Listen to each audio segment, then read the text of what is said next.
I'm a country boy. I'm from West Virginia. I don't know nothing about this big time stuff. I never even asked to be big. I wanted to be effective, not famous.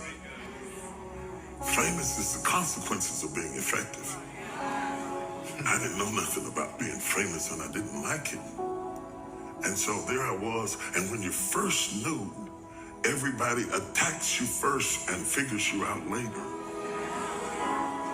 And the first time I was in the Washington Post, the article was so vicious it made me nauseous.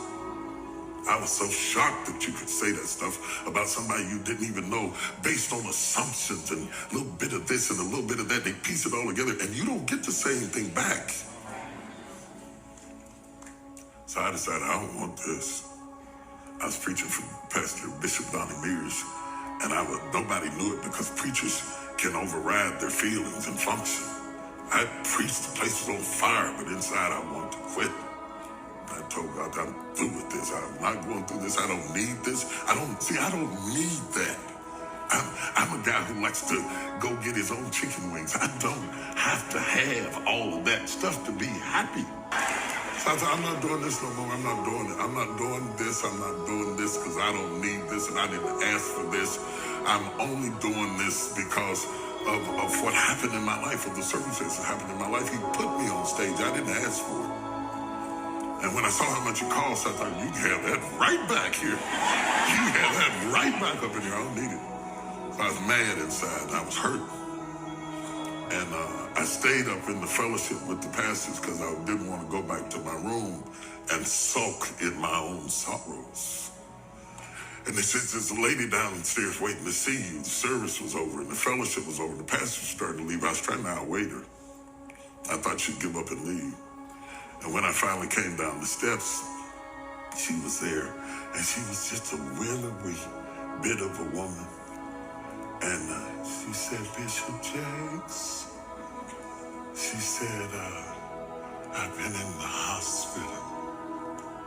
She said, I was pregnant in my fallopian tubes, and the baby died in my tubes, and I was carrying around a dead baby, and the toxicity from the baby almost killed me. And she said, the only thing that kept me alive was hearing you preach. She said, if you hadn't been preaching to me every day, I swear I would have died. And then she looked at me and she said, it's for us. It's not for them. It's for us. It hit me so hard. I didn't even get her name. I got in the car and cried all the way back to my room because she reminded me why I was there. Last week when I texted you, I was up in Baltimore in D.C. and I was doing a book signing. And this woman came up to the table to buy sword. She said, you don't remember me, do you? I said, no. She didn't even look like the same person. She's all dressed up and gained weight. She felt like she wouldn't say. She said, I met you in the bottom of Donnie Mears church years ago, and I burst into tears. I lost it. I stopped the signing, and I jumped up and out. If it were not for that woman,